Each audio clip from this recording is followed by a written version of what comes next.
नमस्कार, मैं हूं संजय शर्मा। आप देख रहे हैं 4 पीएम न्यूज़ नेटवर्क। 2019 में जब मोदी लहर चल रही थी, जब पुलवामा हो चुका था, जब सर्जिकल स्ट्राइक हो चुका था, जब पश्चिमी उत्तर प्रदेश में अमित शाह के भड़काऊ जहरीले बयान चल रहे थे, योगी आदित्यनाथ की फायर ब्रांड उकसाने वाली, हिंदू मुसलमान करने वाली स्पीचें चल रही थी, तब भी मुजफ्फरनगर से संजीव बालियान को जीतने के लाले पड़े हुए थे। पिछले दिनों नगर पालिका, नगर पंचायतों के चुनाव हुए। मुजफ्फरनगर की लगभग सारी सीटें भाजपा हार गई। कारण कारण संजीव बालियान के प्रति लोगों की बहुत भयंकर नाराजगी। संजीव बालियान का अहंकार, संजीव बालियान का व्यवहार। और आपको याद होगा, मैंने एक वीडियो बनाया था, मुझे एक क्लिप मिली थी जिसमें संजीव बालियान ब्राह्मणों के प्रति अपशब्द कह रहे थे।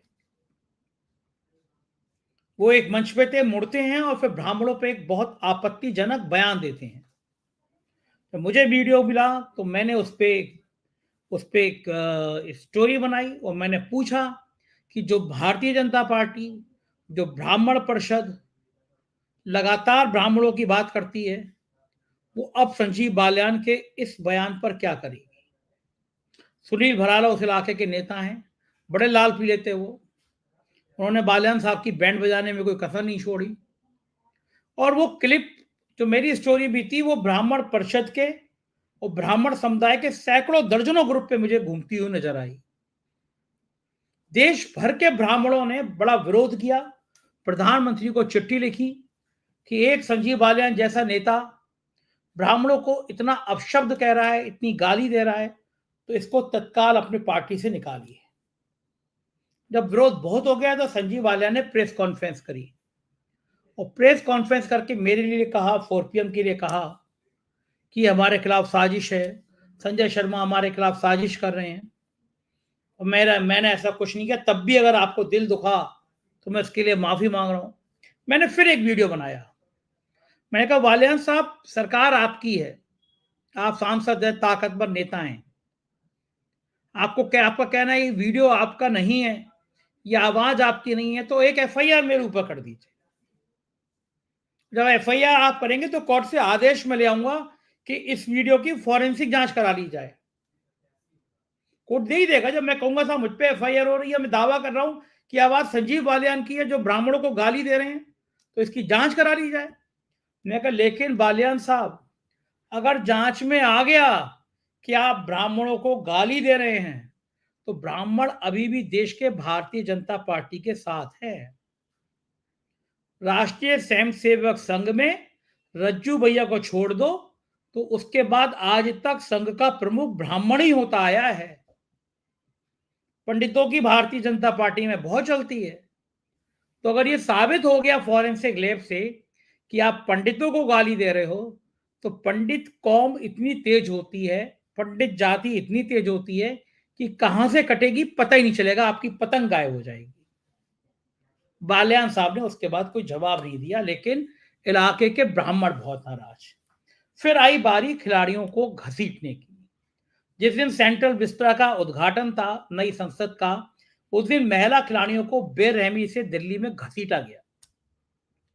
और जब दिल्ली में घसीटा गया तो पूरे देश में इसका विरोध हुआ और खास तौर से जाट समुदाय ने बहुत विरोध किया। जाट समुदाय अपनी बहन बेटियों की इज्जत के लिए बहुत बड़ी कुर्बानी देने को तैयार रहता है। और कहा भी जाता है, झुका हुआ जाट, टूटी हुई खाट किसी काम की नहीं होती। जाट समुदाय ने सड़कों पे आ गया और बताया कि हमारी बहन बेटियों के संग जो खिलवाड़ कर रहे हो, इसके नतीजे खतरनाक होंगे।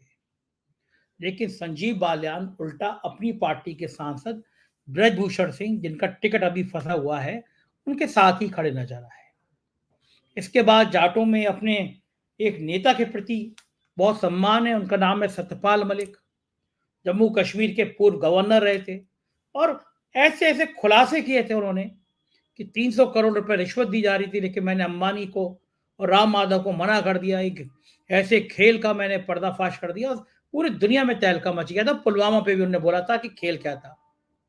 सतपाल मलिक की हर जाट दिल से इज्जत करता है और संजीव बालियान चूंकि अपने साहेब के गुलाम थे तो उन्होंने सतपाल मलिक के बारे में भी खराब खराब बातें की, जिससे जाट समुदाय में बहुत रोष हुआ।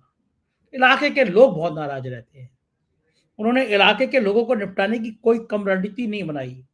संगीत सोम को निपटाने में बालियान साहब दिन रात जुट गए, पूरी कोशिश करी संगीत सोम ना जीत पाए, ऐसे लोग बताते हैं। अब मुजफ्फरनगर से फिर संजीव बालियान को टिकट दे दिया गया है।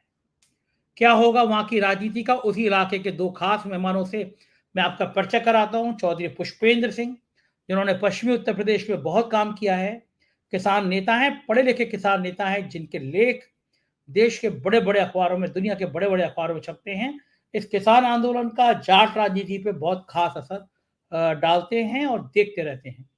राशिद जही पश्चिमी उत्तर प्रदेश से आने वाले वो पत्रकार हैं जो राजनीति की हर खबर पर बड़ी बारीकी निगाह रखते हैं कि राजनीति में चल क्या रहा है। पुष्पेंद्र जी, मैं पहले आपके पास आता चाहता हूं। जब खिलाड़ियों को, महिला खिलाड़ियों को, जाट समुदाय के खिलाड़ियों को सड़क पे घसीटा गया, उनके शरीर के संग छेड़खानी की गई, तो सत्यपाल मलिक पे कमेंट किया गया, तो जाट समुदाय गुस्से में आया। मैंने जैसे अपने इंट्रो में बताया था, ब्राह्मण पहले से नाराज थे। ऐसे संजीव बालियान को फिर टिकट दे दिया गया। क्या लग रहा है, जीतेंगे, हारेंगे? हारेंगे तो कितने वोटों से हारेंगे? देखिए संजय शर्मा जी, ये जो गांव में कहावत है कि जो बैल आपके खेत को ना जोत सके उसको कहते हैं गलिया बैल। और गलिया बैल को ज्यादा दिनों तक जो है कोई किसान नहीं चराता है। अब ये गलिया बैल हैं जिनको 10 साल से जाट समाज, कह लीजिए किसान समाज वेस्टर्न यूपी का चरा रहा है और इनको बार बार मौका दे रहा है। और चौधरी अजीत सिंह जी को भी दरकिनार करते हुए 2019 के चुनाव में इनको जिता दिया। हालांकि ये मात्र 6,500 वोट से जीते, उसमें भी तरह तरह की बातें हुई थी कि किसी ना किसी तरीके से कुछ हेराफेरी उसमें हुई है। और चौधरी अजीत सिंह जी कितना बड़ा चेहरा थे समाज के, वो सारा जो है हिंदुस्तान जानता है। जाट आरक्षण दिलाने में भी चौधरी अजीत सिंह की बहुत महत्वपूर्ण भूमिका थी और उसके बावजूद भी जो है समाज ने इनको प्रेफरेंस देते हुए इनको जिता दिया। अब इनका 2014 से 2019 तक का जो रिकॉर्ड है वो ये है कि 2014 के बाद 15 में जब जाट रिजर्वेशन खारिज हुआ सुप्रीम कोर्ट द्वारा, तो इन्होंने आनंद फानन में मेरठ में एक मीटिंग बुलाई और सारे समाज को शांत किया और कहा कि जाट आरक्षण जो है हम लोग दिलाएंगे, आपको देना है, हम कोई बहाना नहीं बनाएंगे, हमें देना है, आपको लेना है। ऐसी स्पीच मेरे पास है। उसके बाद ये उन जाटों को बहला फुसका करके ले गए प्रधानमंत्री से, वहां पर मिलवाया कि साहब, प्रधानमंत्री जी ने कहा हम जाट आरक्षण दे देंगे। और ये पूरी सीरीज है 2017 के चुनाव से पहले यूपी में, 19 के केंद्र के चुनाव से पहले, 2022 के चुनाव से पहले, ये हर बार जाटों को इकट्ठा करते हैं और उनकी मंडी में जाकर के उनको बेचाते हैं, भाजपा की मंडी में। मैं बिल्कुल आप आज खुल करके बोलने वाला हूं, साफ तौर से बोलने वाला हूं। ये जाते हैं और उनको बहकार करके कि हम आरक्षण देंगे, लेकिन जब आरक्षण नहीं मिलता तो ये किसी से नहीं पूछते। किसी नेता को बोलने का या इनका कोई बयान नहीं आएगा कि भाई मैं ले गया था आपको और जाट आरक्षण देना था, आपने जाट आरक्षण नहीं दिया तो मैं इस्तीफा देता हूं, या इसको दो, मेरी जुबान खराब हो रही है, या आपकी साख खराब हो रही है। ना तो इनको अपनी साख की चिंता है, ना अपनी पार्टी की साख की चिंता है, ना और जाट समाज तो जाए गड्ढे में, केवल कुर्सी की चिंता है। एक एपिसोड तो ये हुआ।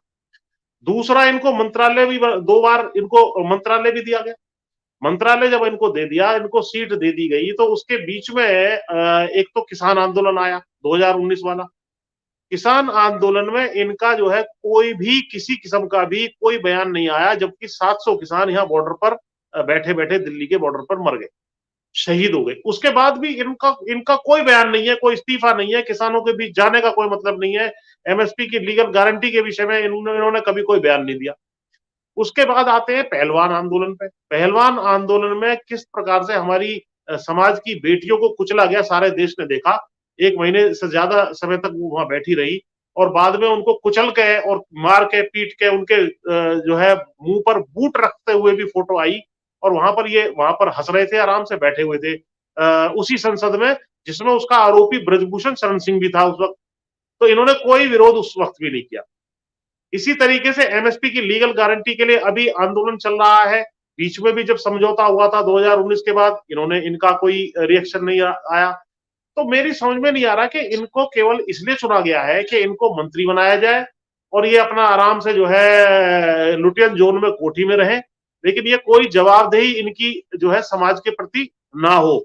समाज आज निर्णय ले कि जैसे जयंत चौधरी अपना तुरंत पलट करके जो है वहां चले गए, जबकि 10 साल से जो है विरोधी कैंप में थे और जो है विरोध कर रहे थे।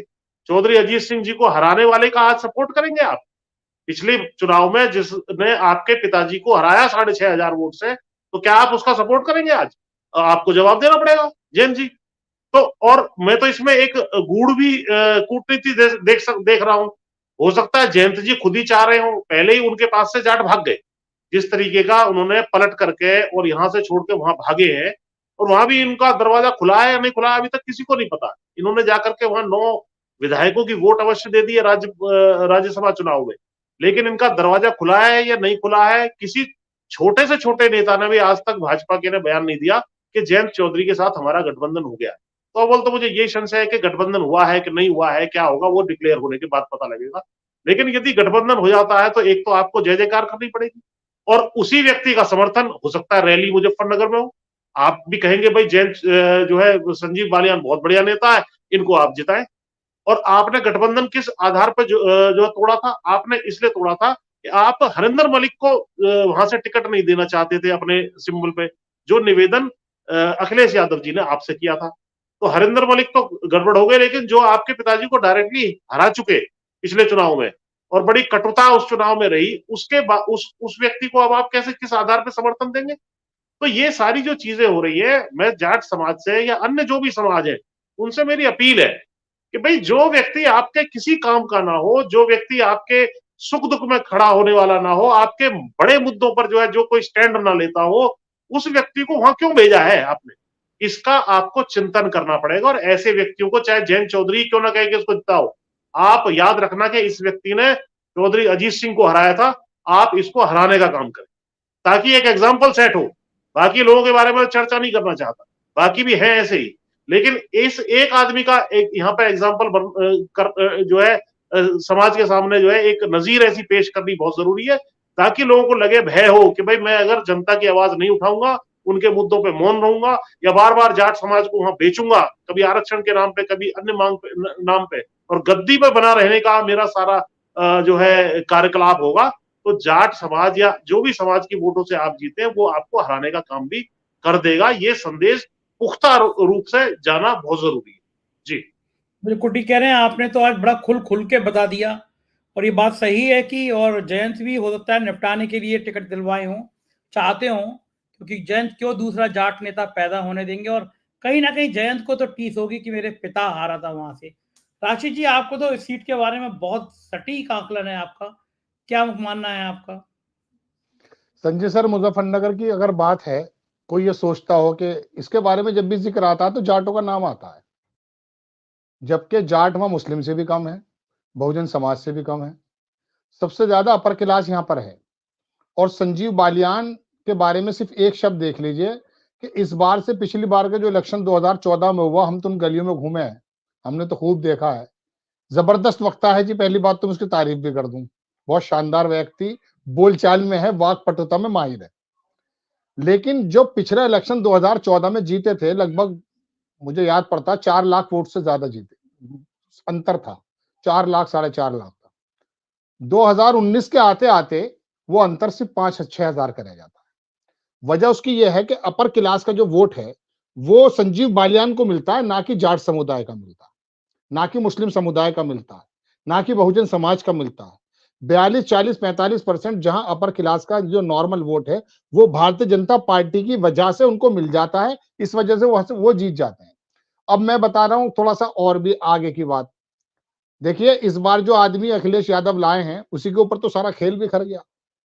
उसका बेटा भी विधायक है, मेरे ख्याल से चरथावल, पुष्पेंद्र जी बता दें, चरथावल से है।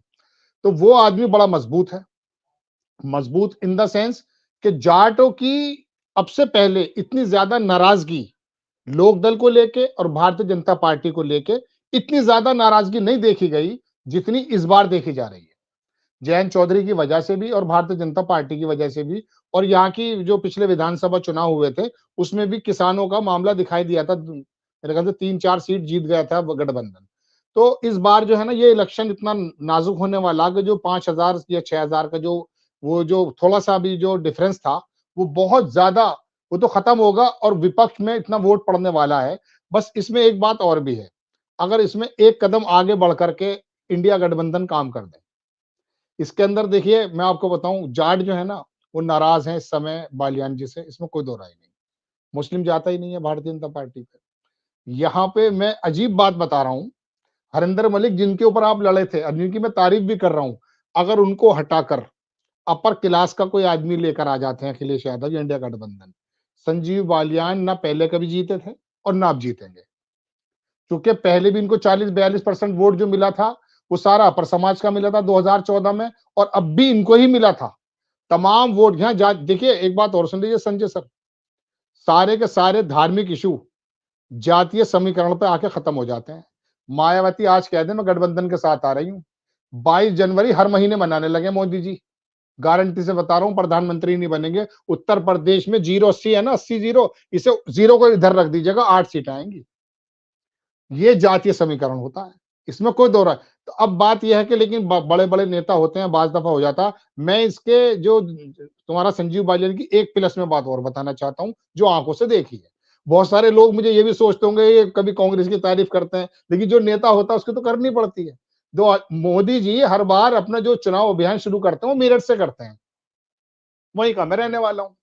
तो पहली बार तो इन्होंने दिल्ली रोड पर किया था, जब इनका वहां पर जो इनॉग्रेशन था तो वहां पे एक बहुत बड़ा बदमाश था बदन सिंह बद्दो, उस दिन वो पुलिस वाले वहां लगे हुए थे, वो भाग गया था विदेश, उस दिन से आज तक ढूंढ रहे हैं योगी जी।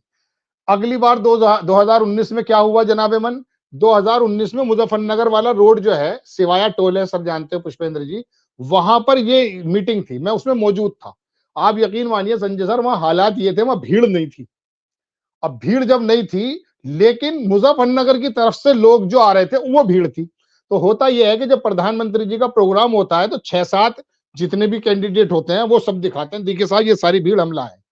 अब वहां पर और तो कोई कैंडिडेट लेकर पहुंच नहीं पाया, लेकिन इसमें कोई दो राय नहीं कि संजीव बालियान का जितने भी आदमी थे सब संजीव बालियान के थे। अब संजीव बालियान कर कैसे बताएं कि सारे आदमी मेरे हैं, भले वह कम थे लेकिन सारे आदमी मेरे हैं। संजीव बालियान ने माइक लिया और माइक लेके बोले, अरे सारे मुजफ्फरनगर के दिख रहे हो, हाथ तो उठाओ कौन कौन मुजफ्फरनगर का है, इसी स्टाइल में। और वो थे मुजफ्फरनगर के, क्योंकि हम तो अपनी आंख से देख रहे थे, सिवाया टोल से मुजफ्फरनगर की तरफ से जो आता रास्ता, सारे लोग वहीं के, सब ने हाथ उठा दिए।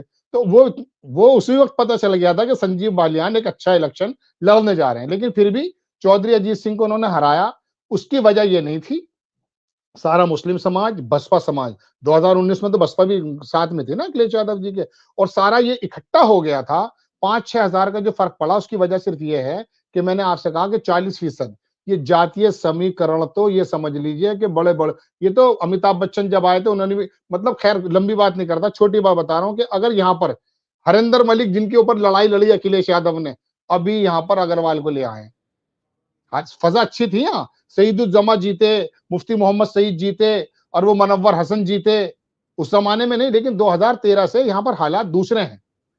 तो यहाँ पर अगर उनका कैंडिडेट बदल जाता है और अपर समाज से आ जाता है, तो अब यहाँ पर संजीव बालियान वैसे भी हारने जा रहे हैं, जहां तक उम्मीद है इस बार, लेकिन कंफर्म हो जाएगा कि संजीव बालियान जीतेंगे नहीं। लेकिन एक बात और कहूंगा मैं संजीव बालियान के बारे में सर, उन्हें अपने प्रोग्राम में भी लाएंगे आप, मैंने इतना साफ गो, भले उन्हें उसके कटाक्ष किए हैं, कुछ बातें की हैं, उस आदमी का इंटरव्यू मैंने किया है खुद, वो आदमी वाक्पटुता में माहिर है, काबिल आदमी है। एक गांव में या 2 गांव में उसका घुसना भी बंद है, ये बात भी हकीकत है। लेकिन वो उनके तमाम लोगों को आज भी प्रेरित करने की कोशिश करता है, जमीनी नेता है जी। बिल्कुल ठीक बात है। और लेकिन हालात इस बार खराब हैं, तो जाहिर है संजीव बालियान बहुत बुरी तरह फंसे हुए हैं। बहुत बहुत शुक्रिया राशिद जी और पुष्पेंद्र जी, हम लगातार यूपी की सीटों का विश्लेषण करते रहेंगे, जुड़े रहिए हमारे साथ। बहुत बहुत शुक्रिया, धन्यवाद।